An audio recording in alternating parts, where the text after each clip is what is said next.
कभी आपने सोचा है, हम जन्म क्यों लेते हैं? मृत्यु के बाद आत्मा कहाँ जाती है? और क्या वास्तव में मोक्ष नाम की कोई चीज है, या ये सिर्फ एक कल्पना है? दोस्तों, इस जीवन का सबसे बड़ा रहस्य है आत्मा और मोक्ष। हर धर्म, हर ग्रंथ ने इसके बारे में बताया है, लेकिन क्या सच है? मोक्ष आखिर कब और कैसे मिलता है? आज हम आत्मज्ञान चैनल पर लेकर आए हैं एक अद्भुत रहस्य यात्रा। ये कहानी सिर्फ सुनने की नहीं, बल्कि महसूस करने की है। अगर आप इस रहस्य को जान गए, तो शायद आपकी जिंदगी हमेशा के लिए बदल जाए। तो वीडियो को आखिरी तक जरूर देखिए, क्योंकि बीच में छोड़ा तो शायद आप उस राज से वंचित रह जाएंगे, जिसे जानने के लिए ऋषि मुनि हजारों साल तपस्या करते रहे। और हाँ, अगर आप भी सच्चे आत्मज्ञान की तलाश में हैं, तो अभी चैनल सब्सक्राइब कीजिए, वीडियो को लाइक कीजिए और कमेंट में लिखिए, मुझे आत्मज्ञान चाहिए। चलिए शुरू करते हैं आत्मा, मृत्यु और मोक्ष के उस रहस्य को, जो आपके जीवन की दिशा बदल देगा। वाराणसी की संकरी गलियों में गंगा किनारे एक वृद्ध साधु रहते थे, स्वामी अद्वैतानंद। उनका चेहरा शांत था, आंखों में करुणा और वाणी में मधुरता। लोग उन्हें गुरुदेव कहते थे और जब भी जीवन के प्रश्नों से घिरते, उनके पास उत्तर खोजने पहुंच जाते। आरंभिक प्रसंग। एक दिन एक युवक, जिसका नाम अर्जुन था, उनके चरणों में आकर बैठा। अर्जुन की आंखों में बेचैनी थी। उसने कहा, गुरुदेव, मैं जीवन में सब कुछ पाना चाहता था। धन कमाया, परिवार बसाया, सम्मान भी मिला, फिर भी मन बेचैन है। मुझे लगता है जैसे भीतर एक खालीपन है। मुझे समझ नहीं आता कि असली शांति कहाँ है, और सबसे बड़ा प्रश्न, मोक्ष आखिर कब और कैसे मिलता है? स्वामी अद्वैतानंद मुस्कुराए। उन्होंने अर्जुन की ओर गहराई से देखा और बोले, बेटा, ये प्रश्न केवल तुम्हारा नहीं है। हर आत्मा कभी न कभी ये प्रश्न करती है, मैं कौन हूं? मृत्यु के बाद क्या होगा? और क्या कभी इस जन्म मरण के चक्र से मुक्ति मिलेगी? इसी का उत्तर है मोक्ष।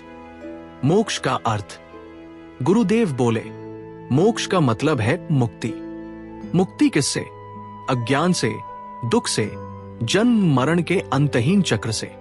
शरीर मिट्टी से बना है और एक दिन मिट्टी में मिल जाएगा, परंतु आत्मा न जन्म लेती है, न मरती है। आत्मा केवल शरीर बदलती है, जैसे मनुष्य पुराने वस्त्र त्याग कर नए वस्त्र धारण करता है। जब आत्मा अपने वास्तविक स्वरूप को पहचान लेती है और परमात्मा से एकाकार हो जाती है, तभी उसे मोक्ष मिलता है। अर्जुन का प्रश्न। अर्जुन ने कहा, गुरुदेव, ये तो गीता में भी लिखा है, लेकिन व्यवहार में मोक्ष कब और कैसे संभव है? क्या साधारण इंसान भी मोक्ष पा सकता है, या ये केवल सन्यासियों के लिए है?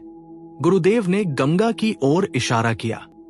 सूरज ढल रहा था, लहरें सुनहरी हो रही थी। उन्होंने कहा, बेटा, मोक्ष के मार्ग कई हैं, हर इंसान के लिए अलग अलग। जैसे गंगा में अनेक धाराएं मिलकर अंत में समुद्र तक पहुंच जाती हैं, वैसे ही अलग अलग मार्ग अंत में ईश्वर तक पहुंचाते हैं। मोक्ष के 4 प्रमुख मार्ग।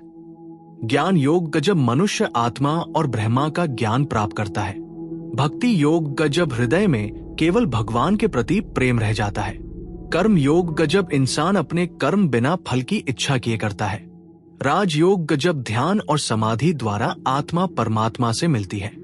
गुरुदेव बोले, अर्जुन, मोक्ष का समय तय नहीं है। ये न तो मृत्यु की निश्चित घड़ी है और न ही केवल बुढ़ापे का इंतजार। मोक्ष तो तभी मिलता है जब मनुष्य भीतर से तैयार हो जाए। उदाहरण, एक कथा। गुरुदेव ने अर्जुन को एक कथा सुनाई। बहुत समय पहले एक राजा था, जनक। उसके पास अपार धन था, राजमहल था, सेना थी, रानियां थी। फिर भी वो भीतर से शांति चाहता था। वह ऋषि अष्टावक्र के पास गया और बोला, गुरुदेव, मुझे मोक्ष चाहिए, बताइए कैसे मिलेगा? अष्टावक्र ने कहा, राजन, मोक्ष पाने के लिए किसी बाहरी वस्तु का त्याग आवश्यक नहीं, जरूरी है भीतर के आसक्तियों का त्याग। राजमहल में रहकर भी जो मनुष्य आसक्ति छोड़ दे वो मुक्त हो जाता है। राजा जनक ने उसी क्षण अपने मन से मैं राजा हूं का अहंकार त्याग दिया और स्वयं को आत्मा समझा। कहा जाता है उसी क्षण उन्हें आत्मज्ञान हुआ और मोक्ष का अनुभव मिला। अर्जुन की जिज्ञासा। अर्जुन ने हैरानी से पूछा, क्या इसका मतलब है कि मोक्ष अभी इसी जीवन में मिल सकता है? मृत्यु का इंतजार जरूरी नहीं? गुरुदेव मुस्कुराए, हाँ बेटा, मोक्ष मृत्यु के बाद का इनाम नहीं बल्कि जीवन में जागरण है। जिस दिन तुम समझ जाओगे कि तुम शरीर नहीं आत्मा हो, उसी दिन मोक्ष की पहली सीढ़ी पार कर लोगे। मोक्ष के लक्षण। गुरुदेव ने गहरी सांस ली और बोले, बेटा, मोक्ष पाने वाले मनुष्य में कुछ विशेष लक्षण प्रकट होते हैं। निर्लिप्तता हो, वो संसार के सुख दुख में उलझता नहीं। समान दृष्टि, अमीर गरीब, मित्र शत्रु सबको समान दृष्टि से देखता है। अहंकार का अभाव, मैं और मेरा का भाव समाप्त हो जाता है। शांत चित्त को परिस्थितियां चाहे कैसी भी हो, भीतर शांति बनी रहती है। करुणा, वो सब जीवों से प्रेम करता है, किसी से बैर नहीं रखता। गुरुदेव ने आगे कहा, मोक्ष केवल ग्रंथ पढ़ने से नहीं मिलता, नहीं केवल पूजा पाठ करने से। ये तो तब मिलता है जब ज्ञान, भक्ति और कर्म तीनों का संगम हो। मृत्यु और मोक्ष का संबंध। अर्जुन ने अगला प्रश्न किया, गुरुदेव, मृत्यु के समय आत्मा की क्या स्थिति होती है? क्या मोक्ष तभी तय होता है? गुरुदेव ने गंगा की ओर इशारा करते हुए कहा, मृत्यु तो केवल एक द्वार है। आत्मा उस द्वार से पार होकर नए शरीर की ओर जाती है। यदि मनुष्य का चित्त मृत्यु के समय अशांत है, आसक्ति से भरा है, तो आत्मा पुनः जन्म लेती है। लेकिन यदि उस समय चित्त पूर्ण शांत हो और उसका मन केवल परमात्मा में लीन हो, तो आत्मा मुक्त हो जाती है। गरुड़ पुराण की शिक्षा। गुरुदेव ने एक और कथा सुनाई। गरुड़ पुराण में कहा गया है कि मृत्यु के समय जो व्यक्ति भगवान का स्मरण करता है, उसकी आत्मा प्रकाश मार्ग से होकर जाती है। उस मार्ग में यमदूत नहीं आते, बल्कि देवदूत आत्मा का स्वागत करते हैं। ऐसा व्यक्ति पुनर्जन्म नहीं लेता, बल्कि सीधा मुक्ति को प्राप्त होता है। लेकिन जो व्यक्ति मृत्यु के समय भय, लोभ या क्रोध में डूबा होता है, उसकी आत्मा अंधकारमय मार्ग पर जाती है और उसे पुनर्जन्म लेना पड़ता है। अर्जुन की उलझन। अर्जुन ने कहा, गुरुदेव, मृत्यु के समय कौन क्या स्मरण करेगा, ये तो पता ही नहीं चलता। तो क्या मोक्ष केवल भाग्य पर निर्भर है?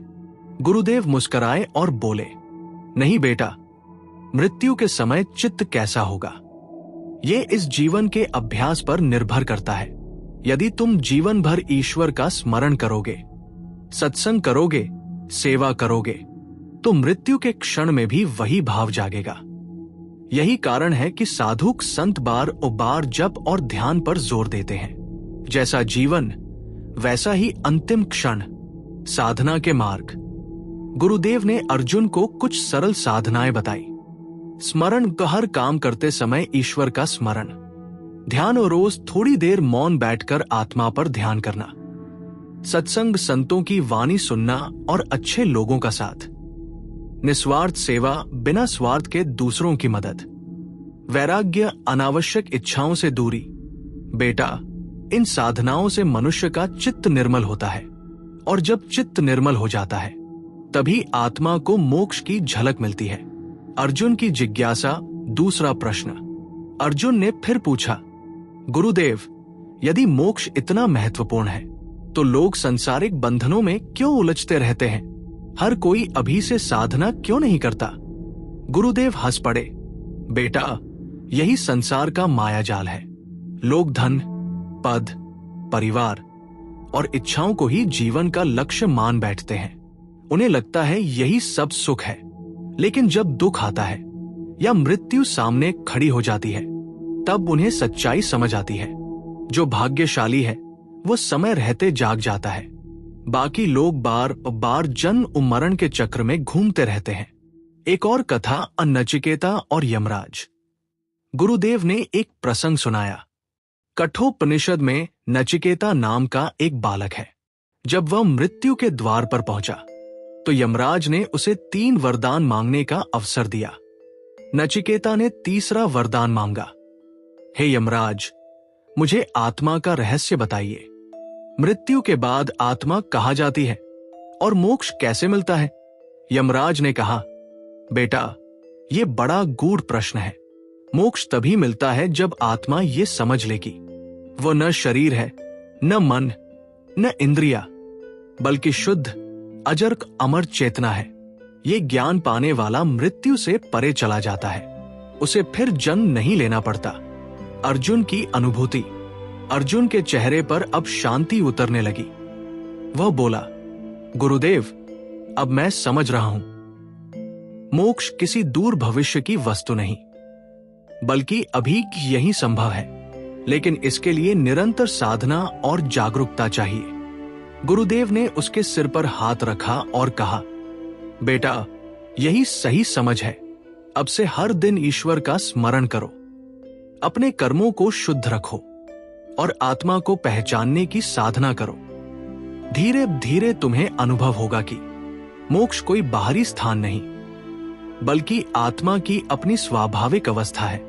गुरुदेव के उपदेशों ने अर्जुन के मन पर गहरा असर किया। वो पहले एक व्यस्त व्यापारी था, जिसका मन केवल धन, परिवार और प्रतिष्ठा में उलझा रहता था। लेकिन उस दिन से उसका जीवन बदलने लगा। अर्जुन की साधना की शुरुआत। अर्जुन ने प्रतिज्ञा ली, अब मैं हर दिन ईश्वर का स्मरण करूंगा और अपनी आत्मा को पहचानने की साधना करूंगा। सुबह वो गंगा किनारे बैठकर ध्यान करने लगा। पहले उसका मन बहुत भटकता, कभी व्यापार की चिंता, कभी परिवार की याद, कभी भविष्य की योजनाएं। लेकिन धीरे धीरे अभ्यास से उसका मन शांत होने लगा। वह जप करता, नमः शिवाय, नमः शिवाय। मालूम पड़ता कि भीतर कोई गहरी शांति उतर रही है। सेवा और करुणा का मार्ग। गुरुदेव ने उसे समझाया था, सिर्फ ध्यान ही काफी नहीं, दूसरों की सेवा करना भी साधना का हिस्सा है। अर्जुन ने गरीबों की मदद करनी शुरू की। वह रोगियों के लिए दवाइयां लाता, भूखों को भोजन कराता। पहले वह यह सब दिखावे के लिए करता था, पर अब निस्वार्थ भाव से उसके हृदय में करुणा जाग उठी थी। भीतर का परिवर्तन। कई महीने बीत गए। अर्जुन की आंखों में अब एक अलग चमक थी, चेहरे पर शांति थी। जो लोग पहले उसे केवल व्यापारी समझते थे, अब वे कहते, अर्जुन बदल गया है। उसके पास बैठते ही मन को शांति मिलती है। अर्जुन स्वयं भी ये अनुभव करता कि वो अब छोटी छोटी बातों पर क्रोधित नहीं होता। धन हानि या लाभ से उसे विशेष फर्क नहीं पड़ता। उसका मन धीरे धीरे आसक्तियों से मुक्त होने लगा था। मृत्यु का दर्शन।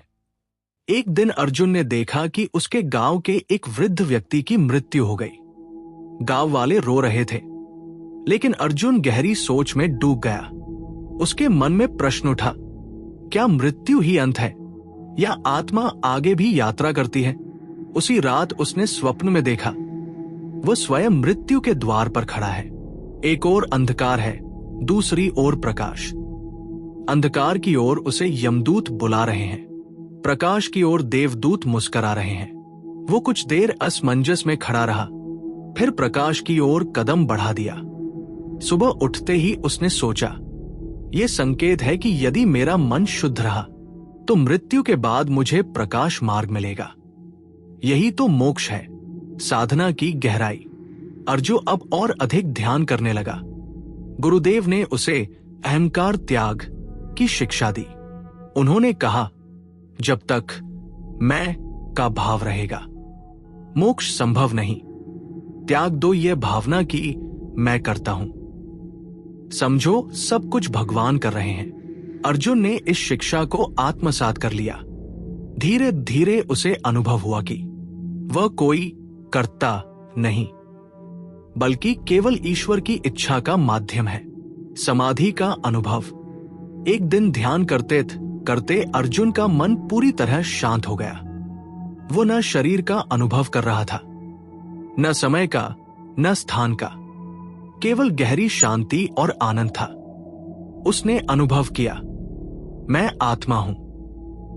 मैं न जन्म लेता हूं, न मरता हूं। मैं शुद्ध, अजर, अमर चेतना हूं। उस पल उसकी आंखों से आंसू बह निकले। ये आंसू दुख के नहीं, बल्कि परम आनंद के थे। उसे पहली बार मोक्ष की झलक मिली थी। अंतिम परीक्षा। समय बीतता गया। अर्जुन बूढ़ा हो चला। उसका शरीर अब कमजोर था, लेकिन मन पहले से कहीं अधिक स्थिर और शांत। एक दिन वह गंभीर रूप से बीमार पड़ गया। गांव वाले इकट्ठा हुए, पर अर्जुन ने मुस्कुराकर कहा, डरो मत, यह शरीर मिट्टी है, मिट्टी में मिल जाएगा, लेकिन आत्मा अमर है। आज मेरी आत्मा परमात्मा से मिलने जा रही है। गुरुदेव उसके पास आए और बोले, बेटा अर्जुन, क्या तुम्हें भय है? अर्जुन ने शांत स्वर में उत्तर दिया, नहीं गुरुदेव, अब मुझे पता है कि मैं ये शरीर नहीं हूं। मैं आत्मा हूं और आत्मा को कोई मार नहीं सकता। अब मुझे केवल शांति का अनुभव हो रहा है, मोक्ष की प्राप्ति। अर्जुन ने अंतिम बार आंखें बंद की। उसकी सांसें धीरे धीरे थम गई, लेकिन उसके चेहरे पर गहरी मुस्कान थी। गांव वालों ने देखा जैसे उसके चारों ओर दिव्य प्रकाश फैल गया हो। गुरुदेव ने कहा, आज अर्जुन ने मोक्ष प्राप्त कर लिया है। वह अब जन्म मरण के चक्र से मुक्त हो चुका है। उसकी आत्मा परमात्मा में लीन हो गई है। निष्कर्ष, गुरुदेव ने गांव वालों को समझाया, मोक्ष मृत्यु के बाद कहीं जाने का नाम नहीं, बल्कि आत्मा की अपनी सच्ची अवस्था को पहचानने का नाम है।